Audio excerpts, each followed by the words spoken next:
All right, guys, before we get started, remember I sell these things. So if you're looking for a new or pre-owned Harley-Davidson, feel free to reach out to me. My info's down below, my cell phone number, my email, and my website. If you're looking for a motorcycle, reach out, let me know what you're looking for. I'll help you find it, and I can also help with financing and making sure that something fits your budget. And make sure to follow me on Instagram as well, because I keep all of my fresh arrivals and daily deals on my Instagram page. That's the HD guy on Instagram. So follow me on there as well. I'm watching, follow me. Click on the link below. Click on the link below, www.thehdguy. Or if it's not a link, I'm not familiar with YouTube, I'm still learning YouTube. If it's not a link, then copy it and paste it in your browser. I'm watching you, copy it, paste it, click on it, go to my website, check it out. Now, we've got a license plate on this bad boy, and we are ready to ride. So what we're doing today is we are gonna compare the performance of the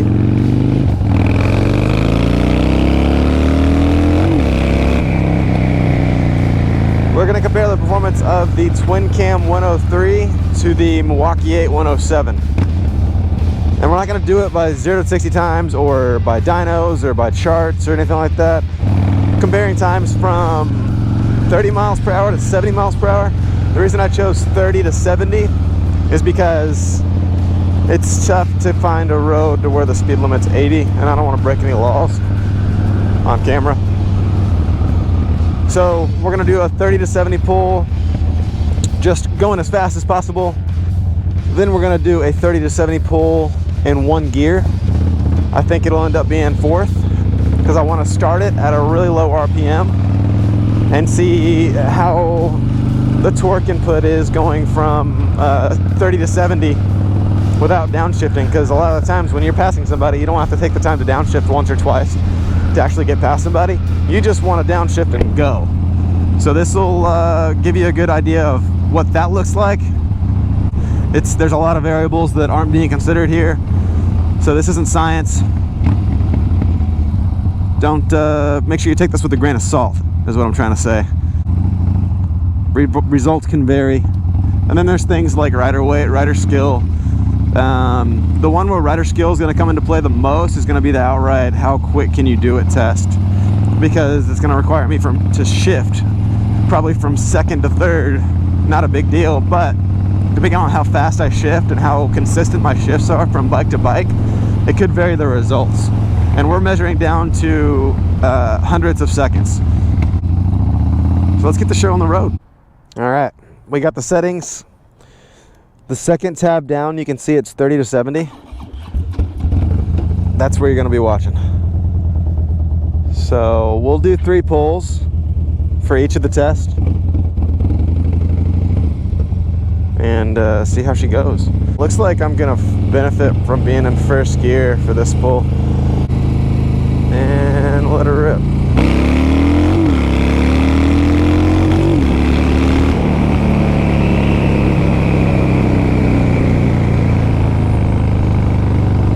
.74. A lot of chatter. Rip it.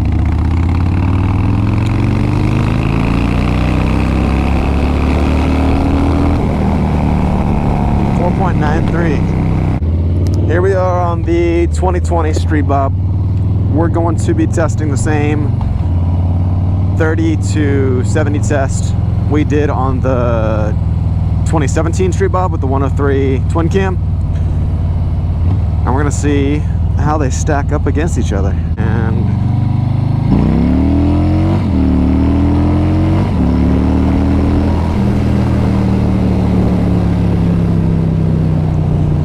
.4, so much quicker than I think it was 3.78 or 3.82 on the Dyna, and that was only the second run. We got one more run left to see if we can beat that time. I think it's pretty conclusive that this is a faster bike. I'm pretty confident that this thing's gonna end up doing it quicker than the 103 Street Bob by a lot. So we're good. First, second, third, let her rip.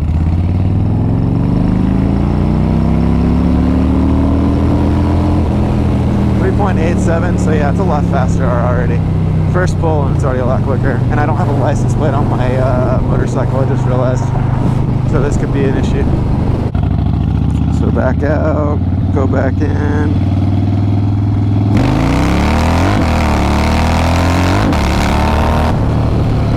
.14 for a best time.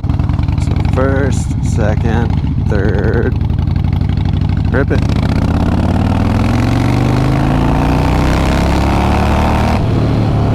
Oh no, we didn't reach it. No, we did. 3.95.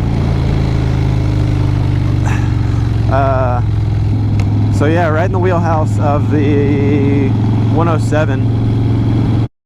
All right, so we're on the Lowrider S now, getting it set up, and we've got some oil on us from the previous generation Lowrider S, so that's pretty sweet. I'm not gonna clean it off. I'll just I'll ride through. Drop it down to first. Let her rip. 3.13? Yeah, 3.13. So there's third gear, no bog at all. Let's roll into it.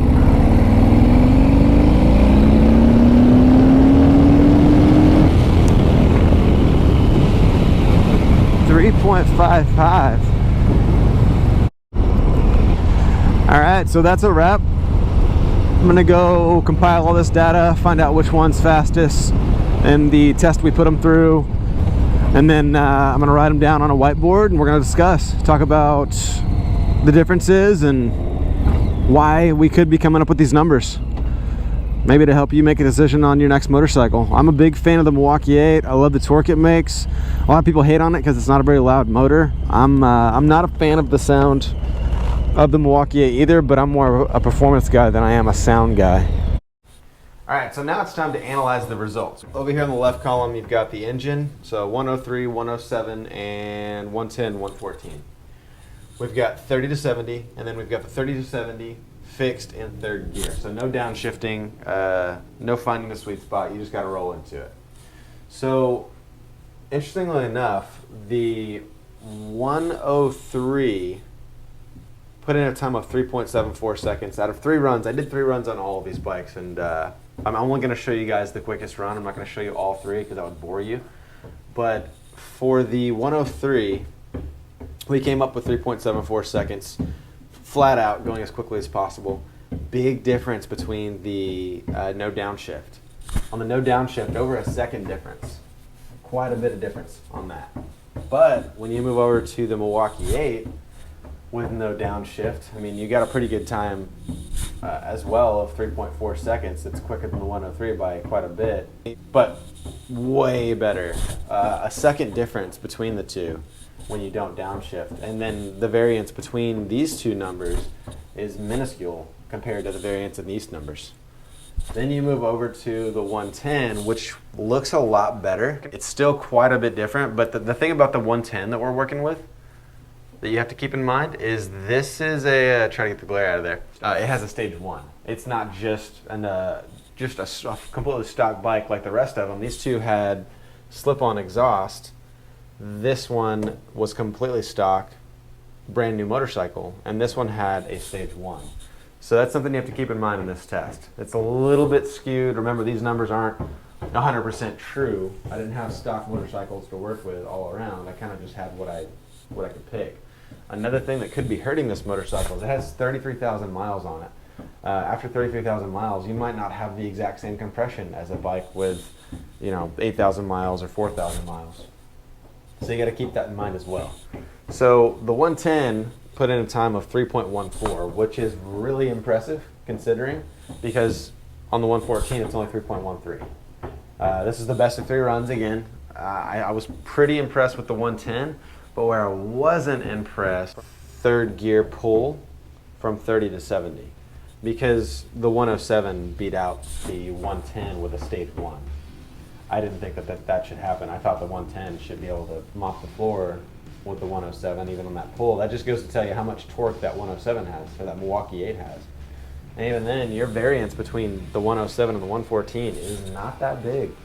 So for those of you that are thinking about a 107, I think if you put maybe like a stage 1 into a 107 intake, tune, and exhaust, I think you could end up pretty well with the 107. I don't think it's that big of a deal.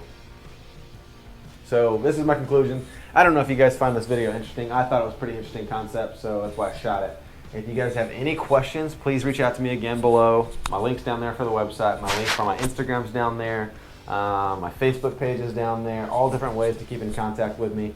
I'll be releasing content like this. I'm going to do a video coming up probably next week about financing. So if you've got questions about financing a motorcycle, if you're unsure of how down payments or loan to value or whatever, I'm going to go into it very detailed and let you know exactly what you can expect when you're financing a motorcycle. So thanks for watching. I'll see you guys next Friday.